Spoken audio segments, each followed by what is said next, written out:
तो good morning बच्चों। आज क्लास 9 का बहुत ही इम्पोर्टेंट चैप्टर होगा और ये चैप्टर जो है ये चैप्टर अपने आप में बहुत ही ज़बरदस्त चैप्टर है। जब आप ये अध्याय 6 बनाएंगे तो अध्याय 6 के बाद आपसे 7 भी आएगा, 8 भी आएगा, 9 भी आएगा, 10, इस सब में आपको बहुत ज़्यादा महत्वपूर्ण, बहुत अच्छा लगेगा ये चैप्टर। ये चैप्टर जैसे ही बना लेंगे तो ये चैप्टर के बाद जो अगले चैप्टर जो है बनाने वाले वो सारे के सारा चैप्टर आप लोग की बिल्कुल इजी हो जाएगा। ठीक है, तो एकदम जो भी समझाएंगे एकदम बिल्कुल गौर से समझिएगा, अच्छे से समझिएगा। ठीक है, ताकि एकदम बढ़िया से आप लोग को बढ़िया से एकदम पूरा क्लियर कर लेना चाहिए। ठीक है ना, एक मिनट।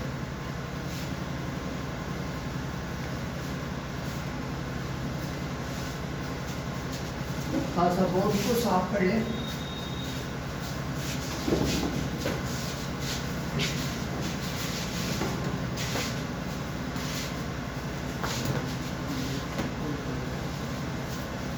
चलिए,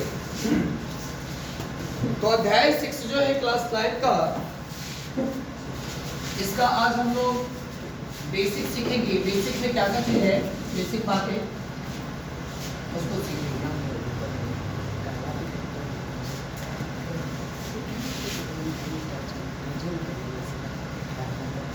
अध्याय 6, अरे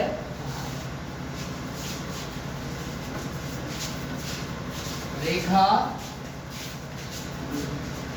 रेखाएं एवं कोण। ये चैप्टर का नाम है, क्या है चैप्टर का नाम? रेखाएं एवं कोण या और कोण लिख सकते। ठीक है, तो हम लोग फुल्ली इस चैप्टर में रेखा और कोण के बारे में ही पढ़ना है ना। तो सबसे पहले हम लोग समझ लेते हैं कि रेखाएं के प्रकार क्या है। इसको सबसे पहले हम लोग लिख करके डैश लगा देते हैं। क्या डैश लगा रेखा। ठीक है, चलिए, तो रेखाएं के बारे में अगर हम लोग पढ़ें तो क्या क्या चीज पढ़ेंगे, रेखा के बारे में क्या क्या चीज जानेंगे, थोड़ा सा देख लो।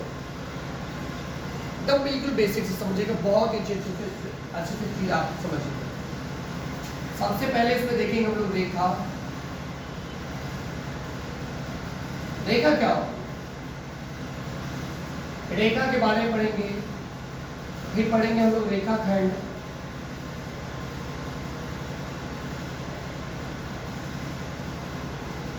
फिर हम लोग पढ़ेंगे किरण के बारे में।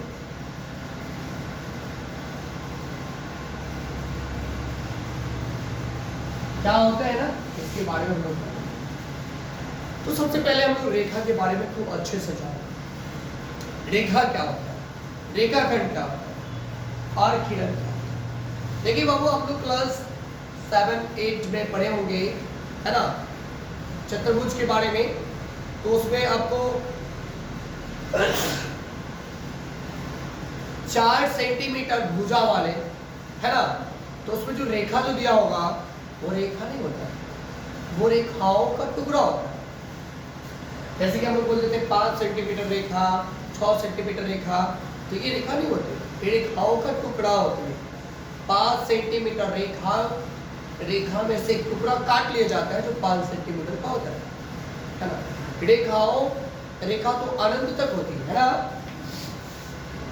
तो रेखा ये हो गया, ठीक है ना, ये इधर की ओर अनंत तक जाएगी, ये भी अनंत तक जाएगी। इसका नाम ले लेते हैं ए, बी इसका नाम ले लेते हैं। ये रेखा को अनंत तक जाएगी, इधर चलता चला जाएगा, इधर चलता चला जाएगा, है ना, इधर की ओर ये चलता चला जाएगा, ये बहुत अनंत तक जाएगा, है ना। तो हम लोग रेखा को कैसे रिप्रेजेंट करते हैं, रेखा को ए बी बार से रिप्रेजेंट करते हैं, इसको हम लोग बार बोलते हैं।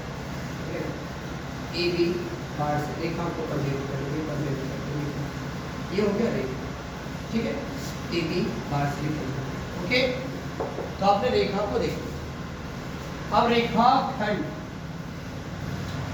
तो ये रेखा जो है, रेखा का खंड के, देखिएगा कि रेखा जो है इसके रेखा जब चलती है तो रेखाओं का कोई अंत बिंदु नहीं होता है, रेखा का कोई अंत बिंदु नहीं होता है, वो अंत से आता है और अंत में चला जाता है ना, अंत से आता है, पता नहीं कहां से आ रहा है, पता नहीं कहां चला जाएगा, अंत से आया और अंत में चला जाता है ना। आपको पता भी चले कि इधर से आ रहा है किधर जा रहा है, नहीं चल रहा है, इधर भी तिरका निशान इधर भी तिरका निशान लगा है, इधर भी अनंत तक जा रही है इधर भी अनंत तक जा रही है, पता नहीं कहां से आया है ना, ठीक है। हाँ, फिर जानते हैं रेखाखंड, तो रेखाओं के बीच से जब काट के निकाल लिया जाता है, ये रेखा है और इससे काट करके निकाला गया भाग, जैसे कि ये भाग, ये ए बी, ये हो जाएगा आपका रेखाखंड। समझ आया क्या? ये हो जाएगा रेखाखंड, सॉरी ये इधर ये सीधा हो जाएगा, इधर ये लगेगा, स्पान नहीं होगा, ये हो जाएगा, ये इधर की और इधर की होता जाएगा, ये रेखा हो जाएगा। और रेखाखंड को हम लोग कैसे दर्शाते हैं, तो ए बी बार से दर्शाते हैं, ये होगा रेखाखंड, ठीक है। ये आपको रेखाखंड, तो रेखा किसे कहते हैं, रेखा जो अनंत से आती है और अनंत में चली जाती है, रेखाखंड रेखा होता है। रेखाखंड का होता है रेखा का टुकड़ा रेखाखंड कहलाती है, रेखा का टुकड़ा रेखाखंड कहलाती है। रेखा है, रेख से रेखा कब दूर से आ रही है और उससे बीच से काट करके 5 सेंटीमीटर 4 सेंटीमीटर 2 सेंटीमीटर निकाल दिया गया, तो रेखा का टुकड़ा, रेखा का भाग होता है, ठीक है। अब इसको हम लोग x बार से दर्शाते हैं, रेखा। अब किरण, किरण क्या है, तो देखिएगा किरण जो होती है वो आपने देखा होगा, सूर्य देखिए सूरज से निकलती है किरण, आपकी आंखों तक चली जाती है, पता नहीं पृथ्वी तक जाती है, कहाँ जाती है, बहुत दूर तक जाती है, सूर्य इससे निकलती है। तो आपको पता है कि निकल कहाँ से रही है, वो किरण है ना, कहाँ से निकले, तो सूर्य से निकले, तो किरण का एक तो बिंदु पे पता चलता है, लेकिन एक बिंदु कहाँ तक जाती है इसको हम लोग को पता नहीं चलता है, ये कहाँ तक अंत होता है नहीं पता है। कभी आप लोग ऐसा सुने क्या कि सूर्य से रेखा निकला है, सूर्य से निकला हुआ रेखा है, नहीं, ऐसा कभी नहीं सुने। आप लोग सुने होंगे सूर्य से किरण निकल के आता है आपके घरों तक पहुंच रहा है, सूर्य की किरण आगे लगो घर से बाहर निकल, ऐसा आप लोग सुने होंगे ना। दादा दादी हम लोग को जब कुछ देर तक सोए रह जाते हैं तो इस समय आवागासन है, अभी तक सोया हुआ है, देखो तो सूर्य की किरण निकल के आ गया है। कभी आपने सुना है क्या किसी के मुंह से कि सूर्य की रेखा निकल के आ गया? नहीं, ऐसा नहीं सुना, क्योंकि सूर्य के एक बिंदु का तो पता होता है, लेकिन एक अंत बिंदु का पता नहीं चलता, तो वो सूर्य की किरण होती है, ठीक है, किरण। तो किरण को हम लोग ए यहाँ पे बी रखो, ए बी, और इसको कुछ इस प्रकार दर्शाते हैं, एक तरफ अंत बिंदु होती है और एक तरफ अंत बिंदु होती है, ये हो जाएगा किरण, ये किरण को रिप्रेजेंट करती है। समझ में आया क्या? तो हम लोग अभी तक रेखा के बारे में जानते हैं, ठीक है। और भी कुछ होगा तो चैप्टर के जब हम लोग क्वेश्चन कराएंगे तो उसमें बढ़िया तरीका से पढ़ लेंगे, ठीक है। अगर रेखा के बारे में कुछ छूट गया होगा तो चैप्टर जैसे पढ़ाएंगे तो उसके अंदर में जो बेसिक बचे होंगे हम, ठीक है। अभी चलते फिर, अब चलते रेखा के बारे में तो जानेंगे, अब हम लोग चलेंगे कोण के बारे में, ठीक है।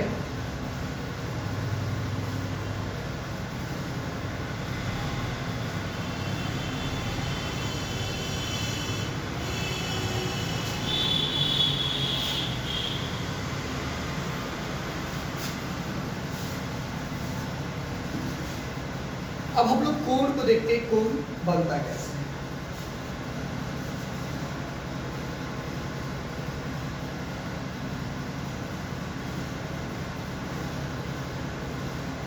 कोण के बारे में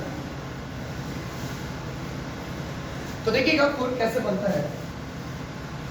देखिएगा दो रेखा जब आपस में इंटरसेक्ट करती, प्रतिच्छेद करती, ठीक है, दो रेखा रेखा जब आपस में प्रतिच्छेद करती है, प्रतिच्छेद कर रही है, दोनों रेखाएं आपस में प्रतिच्छेद करती हैं, है ना। तो जो रोटेशन वाले भाग होते हैं ये मुड़ाव, रोटेशन वाले भाग ये मुड़ावदार, ये कोण कहलाते हैं। क्या कहलाएगा ये कोण का रेखा। यहाँ जो रोटेशन हुआ ये आपका कोण कहलाएगा, ये कोण कहलाएगा। यहाँ भी कुछ रोटेशन है, ये भी कोण कहलाएगा। और यहाँ भी कुछ रोटेशन बनता है ना, ये भी कोण है ना। इसका नाम A, इसका नाम B, इसका नाम C, इसका नाम D। अगर यहाँ पे जो इंटरसेक्ट कर रही है, जहाँ पे काट रही है, इसका नाम लेट से हम O रख दें, है ना। तो अगर हम इस कोण के बारे में पता करते हैं, कोण का नाम क्या हो जाएगा AOC। एंगल क्या हो जाएगा, ये कोण के बारे में अगर पता करें तो एंगल AOC हो जाएगा। इस कोण के बारे में पता करें तो BOC हो जाएगा या COA हो जाएगा, B हो जाएगा। इस कोण के बारे में पता करें तो BOD हो जाएगा। इस कोण के बारे में पता करें तो DOA हो जाएगा। इस प्रकार से कोण को हम लोग देखते हैं, है ना।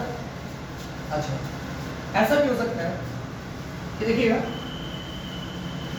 एक ये रेखा है और एक ये रेखा है। ये दोनों रेखा किसी एक पॉइंट पे जाकर के मिलती है ना, एक बिंदु पे जाकर के मिलती है, और इसके बीच जो रोटेशन होती है इसको भी हम लोग कोण बोलते हैं, है ना। इसको भी हम लोग कोण बोलते हैं ना। और इसको हम लोग कोण जो बोलते हैं, इस बिंदु को हम लोग क्या बोलते हैं, इस बिंदु को बोलते हैं शीर्ष भाग, शीर्ष भाग। इसको हम लोग बोलते हैं शीर्ष भाग, ठीक है। बिंदु का कोण शीर्ष भाग, समझ में क्या। ये ऊंचा, यानी कि ये ऊंचा होता है। आप इसको लेकर के ऐसे घुमा दीजिए, देखिए कुछ इस प्रकार कर दीजिए, ये शीर्ष भाग हुआ कि नहीं, शीर्ष भाग हो जाएगा। ये ऊंची बात है, ये शीर्ष भाग, इसको हम लोग शीर्ष बोलते हैं या शीर्ष भाग बोलते हैं, ठीक है। तो हम लोग कोण के बारे में जान गए हैं कि कोण कैसे बनता है, कोण क्या चीज से बनता है, कैसे बनता है, क्यों बनता है। अब हम लोग जानेंगे कोण के प्रकार। अब हम लोग जानेंगे कोण के प्रकार के बारे में।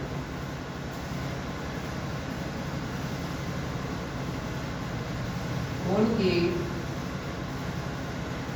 प्रकार। अब कोण के कितने प्रकार हैं, ये सारे के बारे में हम लोग जानेंगे अच्छे तरीके से, ठीक है। तो देखिए, सबसे पहले तो कोण एक हम न्यून कोण लेते हैं, क्या लेते हैं, न्यून कोण लेते हैं। ये हो गया ये कोण और ये हो गया न्यून कोण।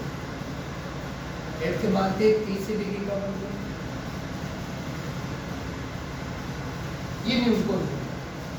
न्यून कोण किसे कहते हैं, अब न्यून कोण किसे कहते हैं, तो जो 90 डिग्री से छोटा हो, है ना, 90 डिग्री से छोटा हो और 0 डिग्री से बड़ा हो, 90 डिग्री से छोटा हो और 0 डिग्री से बड़ा हो, ठीक है ना। 90 डिग्री से छोटा हो और 0 डिग्री से बड़ा हो, न्यून कोण, ठीक है। न्यून कोण के बाद आ जाता है समकोण।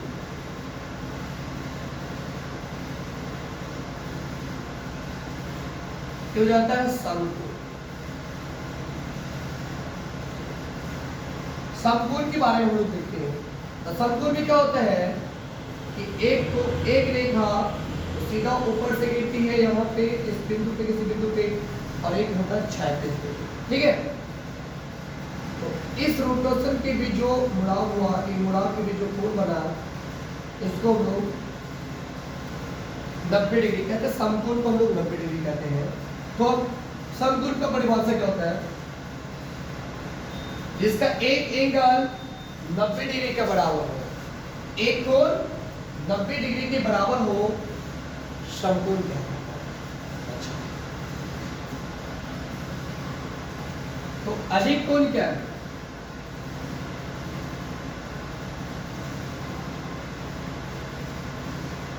अधिक कोण के बारे में जान लेते हैं हम लोग। अधिक कोण जो 90 डिग्री से बड़ा हो, जो 90 डिग्री से बड़ा हो, रेट से मानते हैं 120 हो।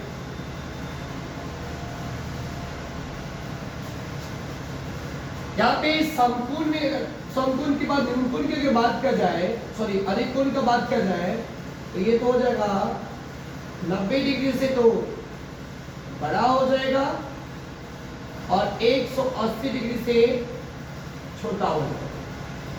180 डिग्री से छोटा हो जाएगा। 90 डिग्री से तो बड़ा हो जाएगा, 120 का है, और 180 डिग्री से छोटा हो जाएगा। ये कहलाएगा आपका अधिक कोण। अधिक कोण के बाद हम लोग क्या पढ़ेंगे? अगला है चौथा, ऋजु कोण। क्या है? ऋजु कोण।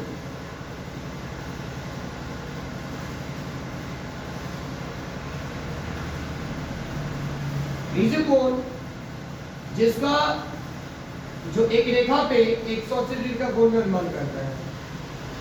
जो ऋजु कोण जो होता है वह 180 डिग्री के बराबर होता है।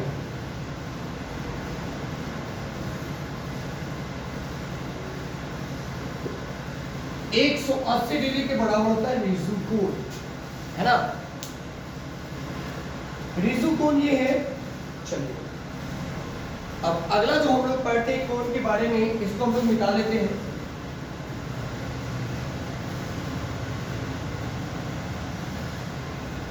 अगला है प्रतिवर्ती कोण।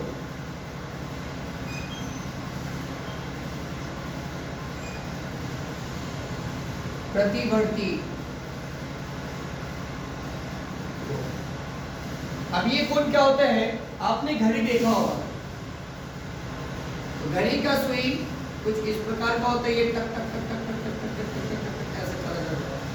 तो एक रेखा है, देखिए एक ये घड़ी की सुई है, ठीक है, ये मुड़ते मुड़ते मुड़ते मुड़ते मुड़ते मुड़ते मुड़ते मुड़ते कुछ इस प्रकार आ जाता है, कुछ इस प्रकार, मतलब ये कुछ इस प्रकार आ जाता है, ठीक है, कुछ इस प्रकार लग जाता है, ऐसे मुड़ते मुड़ते मुड़ते मुड़ते ऐसे लग जाता है ना।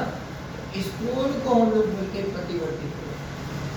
इस कोण को हम लोग बोलते हैं प्रतिवर्ती कोण। प्रतिवर्ती कोण जो होते हैं वो प्रतिवर्ती कोण वो तो 180 डिग्री से मान लेते हैं। प्रतिवर्ती कोण इसको मान लेते हैं 280 डिग्री। प्रतिवर्ती कोण जो होते हैं वह प्रतिवर्ती कोण होते हैं 180 से तो बड़ा होता है और 360 से छोटा होता है। 180 डिग्री से बड़ा, 360 से छोटा। इसको बोलते हैं हम लोग प्रतिवर्ती कोण बोलते हैं, है ना। इसको बोलते हैं हम लोग प्रतिवर्ती कोण बोलते हैं। और एक है अगला पूर्व कोण। ये आपकी किताब में नहीं दिया होगा, पूर्व कोण, ठीक है। पूर्व कोण जो होते हैं वह पूरा पूरा 360 डिग्री के बराबर होते हैं।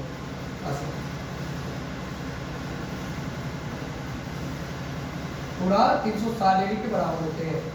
यह पूरा 360 डिग्री के बराबर होते हैं। इसको बोलते हैं हम लोग पूर्व कोण, ठीक है। इसको बोलते हैं हम लोग पूर्व कोण। चलिए तो कुछ आगे भी देख लेते हैं अभी।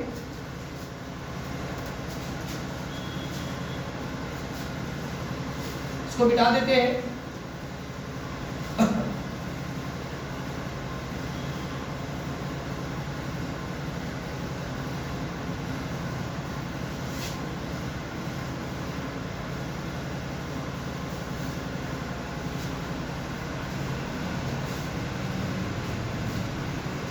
चलिए अभी आगे भी और भी कोण है।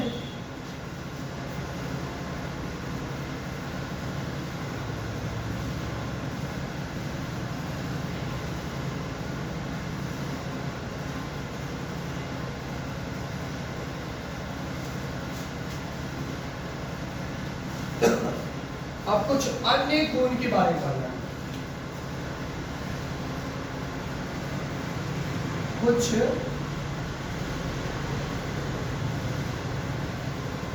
अन्य कोण, ठीक है, ये बहुत ज्यादा इंपॉर्टेंट है। अब जो पढ़ने जा रहे हैं हम लोग, ये बहुत ही ज्यादा अपने आप में बहुत ज्यादा इंपॉर्टेंट है, ठीक है। इसको अच्छे से देख लीजिएगा। इसमें जो होता है कुछ अन्य कोण जो होता है, एक तो होते हैं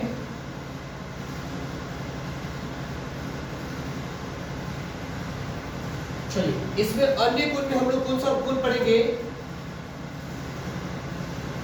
पहला जो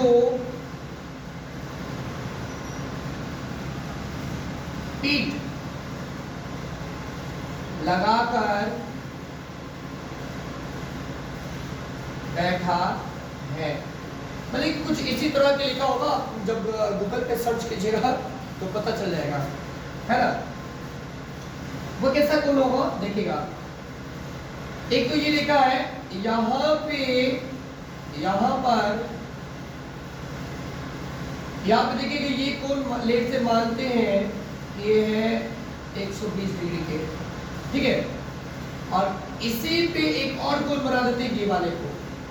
तो ये जो कोण आपका बना, ये कोण, ये दोनों का पीठ कोण है, ये है, ये पीठ वाले भाग हो जाएगा। ये दोनों एक दूसरे को पीठ जोड़ करके बैठा रहता है, एक दूसरे को पीठ जोड़ करके बैठा रहता है, ये पीठ वाले भाग है। लेट से मानते हैं क्या कि ये 20 डिग्री का कोण है। तो ये दोनों कोणों का योग हो जाएगा 20 प्लस 120 140 डिग्री। दोनों जो पीठ लगाकर बैठा है, जो पीठ लगाकर बैठा है, एक दूसरे को पीठ लगाकर बैठा है, ठीक है ना, इसको बोलेंगे हम लोग, इस प्रकार के कोण बोलते हैं, ठीक है ना। ये दोनों का योग इस प्रकार का होता है ना। आगे हम लोग पढ़ते हैं पूरक कोण के बारे में। क्या है अगला जो कोण होगा? पूरक कोण। तो ये जो कोण है, पूरक कोण का मतलब है कि दो कोणों का योग 90 डिग्री के बराबर। लेट से मानते हैं ये हो जाएगा 40 डिग्री के, और एक ये हो जाएगा 50 डिग्री, ठीक है ना। तो ये दोनों कोणों का योग, ये दोनों कोणों को जब जोड़ दिया जाए तो ये 40 डिग्री है और ये 50 डिग्री है। ये जब दोनों कोणों का जोड़ दिया जाए, योग कर दिया जाए, तो ये 90 डिग्री के बराबर हो जाएगा। क्या होता है? ये 90 डिग्री के बराबर हो जाएगा। इसको बोलते हैं हम लोग पूरक कोण बोलते हैं। क्या बोलते हैं? पूरक कोण बोलते हैं, ठीक है। अगला भी कोण है, अगला भी कोण है, ठीक है ना। अगला कौन सा कोण है? समपूरक कोण।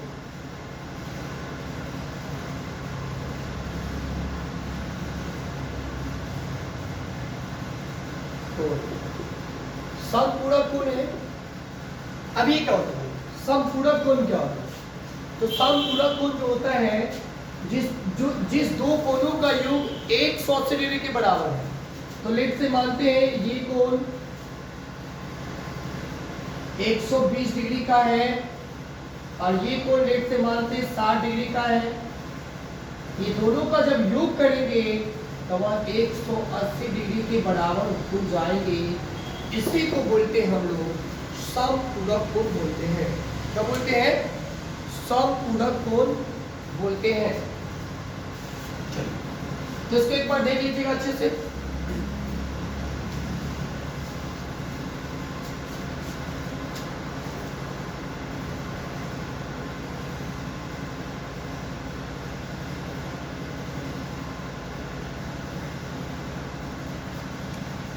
चलिए तो इतना देख लिए होंगे। अब हम लोग देखते क्या है, अब इसके बाद हम लोग आसन्न कोण के बारे में पढ़ेंगे।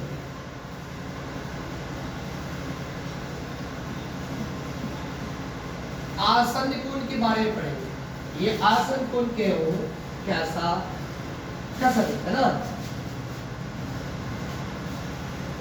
अब अगला है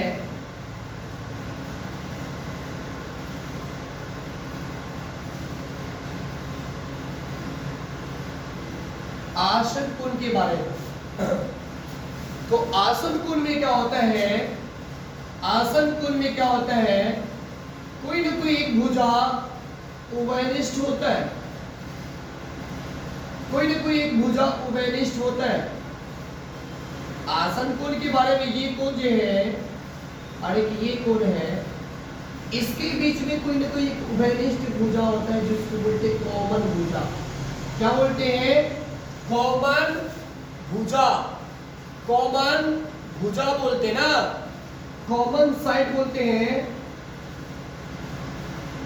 कॉमन साइड बोलते हैं हम लोग, कॉमन साइड बोलते हैं, कॉमन भुजा बोलते हैं ना, जिसको बोलते हैं हिंदी में उभयनिष्ठ भुजा, है ना। ये हो जाता है आसन कोण। आसन जो एक दूसरे को आसन जोड़ के बैठा है, आसन जोड़ के बैठा है ना, पलथियावा लगा करके बैठता है, तो उसके बीच में कुछ न कुछ उभयनिष्ठ होता है ना। दो व्यक्ति पलथी लगा करके बैठा है ना, तो उभयनिष्ठ क्या हो सकता है, कुछ न कुछ उभयनिष्ठ आने वाला होता है, तो इसके बीच में ये रेखा उभयनिष्ठ होती है, ठीक है ना। चलिए अब जानते हैं हम लोग आसन कोण तो जान गए, और भी कुछ बचा है। हाँ, रेखाओं का रैखिक युग्म, कोणों का रैखिक युग्म, सॉरी, कोणों का रैखिक युग्म, कोणों का रैखिक युग्म के बारे में हम लोग जानते हैं। तो देखिएगा, कोई एक रेखा है, ठीक ना, इस रेखा पे कोई एक डंडा ऐसे, मतलब कि कोई तिर्यक रेखा या समझो ना लंब डाल दी, तिर्यक रेखा भी हो सकता है और लंब भी हो सकता है। तो एक रेखा पे बनने वाले कोणों का योग, अभी पढ़े ऋजु कोण के बारे में 180 डिग्री बना होता है। अब ये क्या किया कि दो कोणों में डिवाइड कर दिया, ठीक है ना। एक लेट से नाम रखते ए, एक को रखते बी। अब ये दोनों कोणों का योग 180 डिग्री के बराबर होगा, ठीक है ना, जिसमें दो कोण हो, यानी कि युग्म हो, युग्म का मतलब जोड़ा ना, कोणों का रैखिक युग्म, कोणों का जोड़ा, क्या होता है, कोणों का जोड़ा, रैखिक युग्म में कोणों का जोड़ा होता है, तो इसी को बोलते हैं हम लोग, इसी को बोलेंगे हम लोग रैखिक युग्म, रैखिक युग्म बोलेंगे, है ना, रैखिक युग्म बोलेंगे, है ना। इसको मिटा दें। चलिए अब है, अगला है प्रतिच्छेदी रेखा हो सकता है। क्या हो सकता है, प्रतिच्छेदी रेखा। हाँ, प्रतिच्छेदी रेखा के बारे में सुना था हमने, प्रतिच्छेदी रेखा। हाँ ठीक है, प्रतिच्छेदी रेखा जो होती है,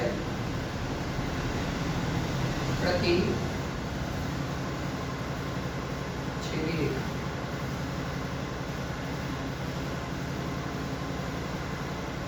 देखिएगा प्रतिच्छेदी रेखा, जैसे कि ए बी एक रेखा है और इसको एक रेखा सी डी क्या कर रही है, एक दूसरे को प्रतिच्छेद कर रही है, इसी को बोलेंगे हम लोग प्रतिच्छेदी रेखा, प्रतिच्छेदी रेखा, ठीक है। और कुछ बचा है क्या, और कुछ बचा है, हाँ थोड़ा सा बचा है, शीर्षाभिमुख कोण में, तो इसी में जो होता है प्रतिच्छेद रेखा में ही बन जाता है शीर्षाभिमुख कोण। अगर कोई दो रेखा प्रतिच्छेद कर रही है ना, इसके बीच में ये रोटेशन जो है, रोटेशन वाले भाग, तो ये कोण इस कोण के बराबर हो जाएंगे, अब ये कोण इस कोण के बराबर हो जाएंगे, क्यों हो जाएंगे, ये शीर्षाभिमुख के उसको होता है।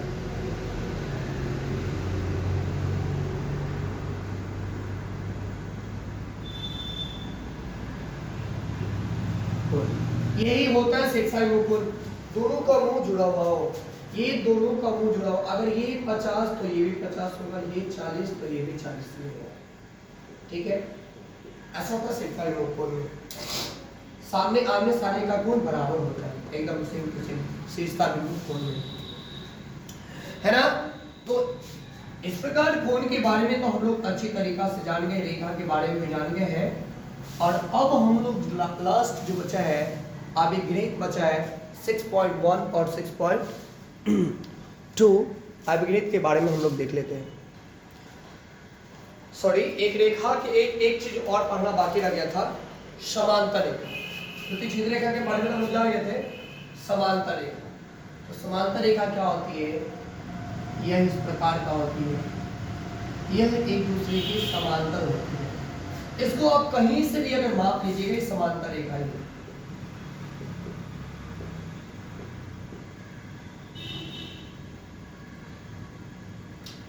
ये समांतर रेखा, इसको कहीं से भी माप लीजिए, ए बी सी डी, इसको बोलते हैं ए बी समांतर, ये समांतर का साइन है, ठीक है।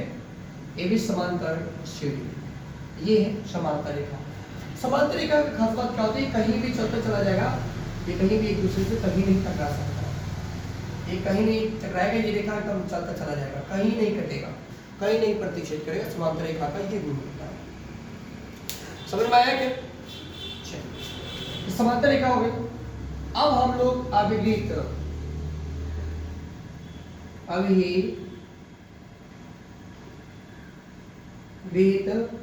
6.1 को जानेंगे। 6.1 अभिगृहित जो कहती है कि एक कोई रेखा है, ठीक ना,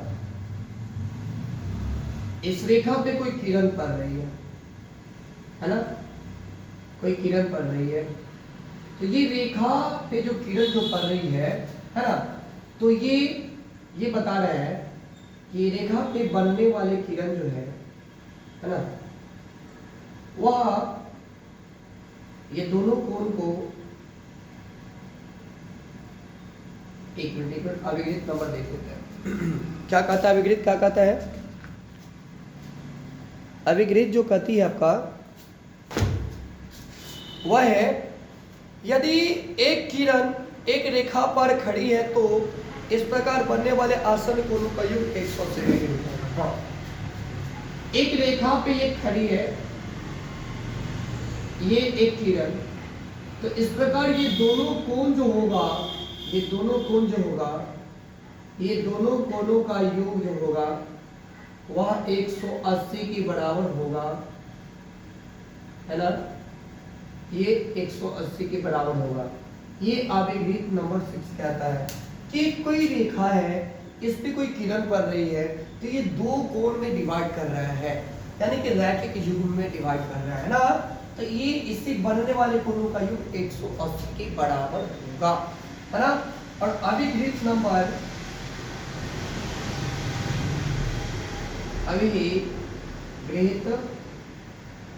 नंबर 6.2 क्या कहता है कि यदि कोई रेखा जो है ना, इस पे एक किरण जो गिरता है, ये दोनों तरफ जो कोण का निर्माण जो करता है वह लेट से मानते कि 150 का और एक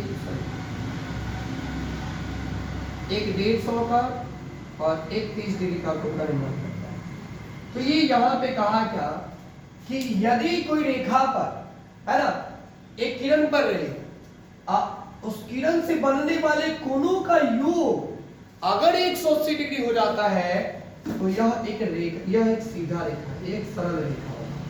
क्या होगा? यह एक सरल रेखा होगा।